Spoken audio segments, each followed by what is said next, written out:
Hey family, how y'all doing? Pray that your day is going amazing or has been amazing and you kept you made God a part of your day.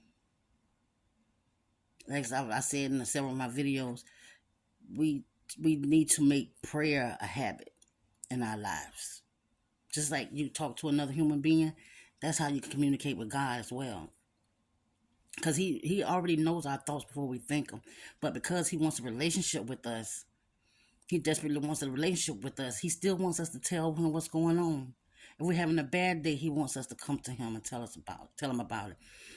If we're worried about something, he wants us to tell him. If we're struggling in the area, he wants us to tell him. If we have an issue with someone else, even though he already knows, he wants us to tell him just because he wants a relationship with us. He wants us to feel his love. Amen.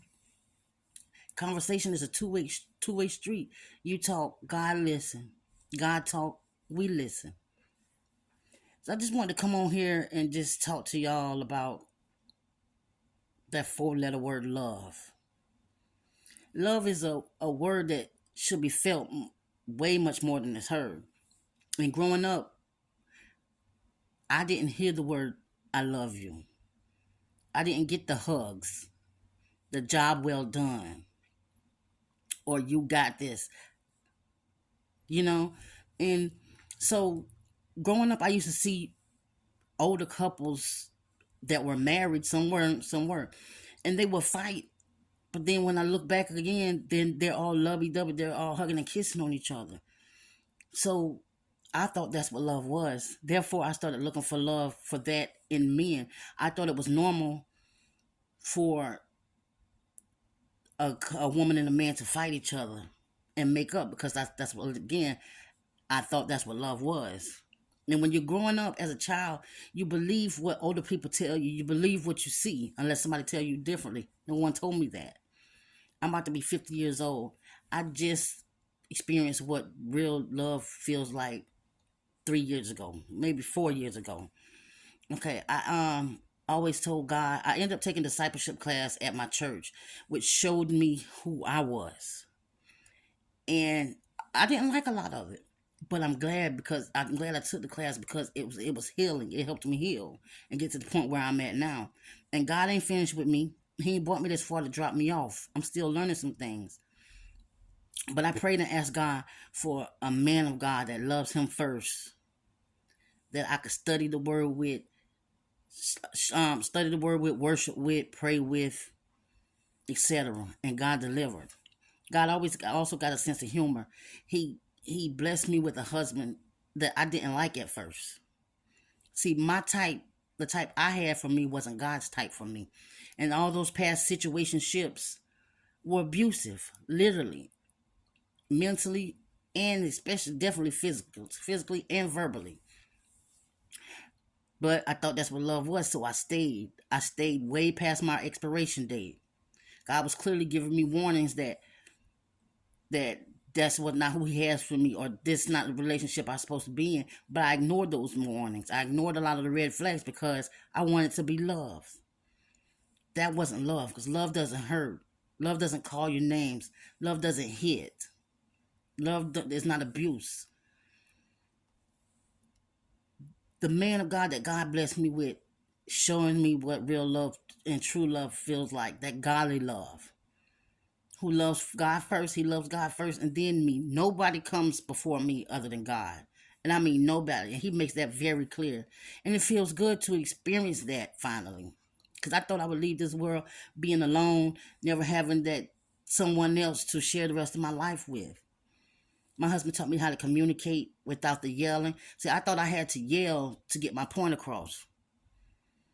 He was like, babe, you can use your emphasized voice. I can still hear you. He taught me how to communicate without storming off or breaking my own dishes, throwing my own dishes or furniture, or using, those things. I can't say, I don't know what I can and can't say on here, and I don't want to get banned. But y'all know what I'm talking about. One of the relationships, well, matter of fact, let me finish talking about my husband.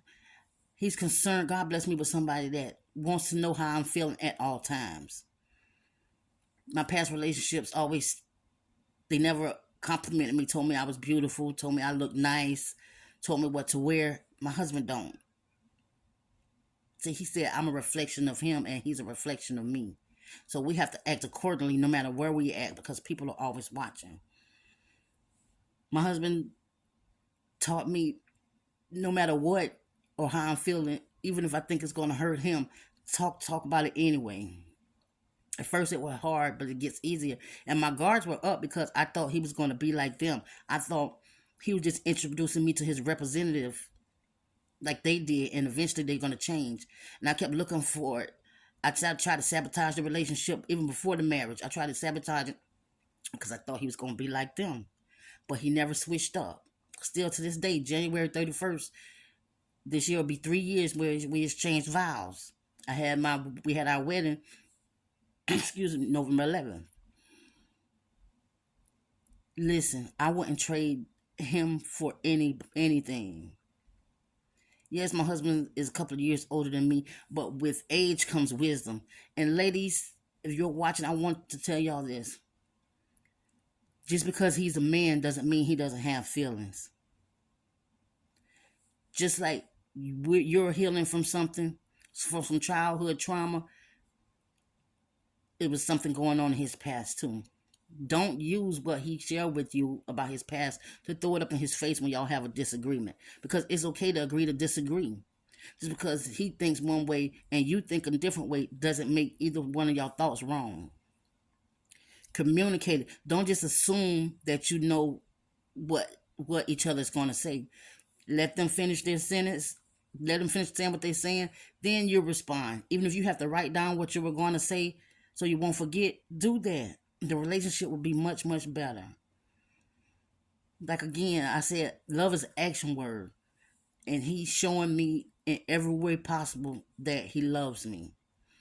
This is my first marriage. I didn't know how to be a wife. I had to ask the Lord to help me to be a wife, to show me how to be a wife. And if I got to say myself, pat myself on the back, I think I'm doing a darn good job. See, we keep God first and we keep him centered in our marriage, because if not, the enemy is divisive and he'll take the least little thing, smallest thing, and try to blow it up and make it a lot more than what it is. Ladies, don't just assume, and men too, don't just assume that, even if you heard them say it before, don't just assume that you know what they're going to say. Don't finish their sentence for them.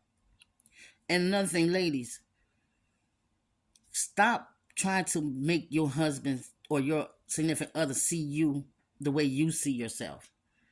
Don't take that away from them. If your other half tells you that you're beautiful, no matter what, accept that. If you're insecure like me about your stomach and he tells you he loves your stomach, let him love your stomach. Because what we see, they don't see. They see more than what we see. They see beauty. And with age comes change.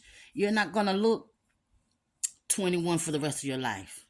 I used to think that the shape I had, I was going to have that shape for the rest of my life. But that's not how it worked. Because when you get married, you cook more, for one. Therefore, which means you eat more. And listen, I used to keep shaped like a Coca-Cola bottle. Literally, I used to shape like a Coca-Cola bottle. Now I shape like a 2-liter Sprite. And that's okay, because my husband loved that 2-liter Sprite. He lets me know that he loves everything I'm insecure about. He loves, and he assures me that no matter, he don't care if I get 500 pounds, he's still gonna love me because it's my heart. See, my husband wasn't after my body; he was after my heart, and God knows that our hearts needed each other. So I just wanted to come on here and share that real quick with y'all. Love doesn't hurt. Love is kind, and love is patience. Y'all have a blessed rest of your day. I love you, but Jesus loves you even more.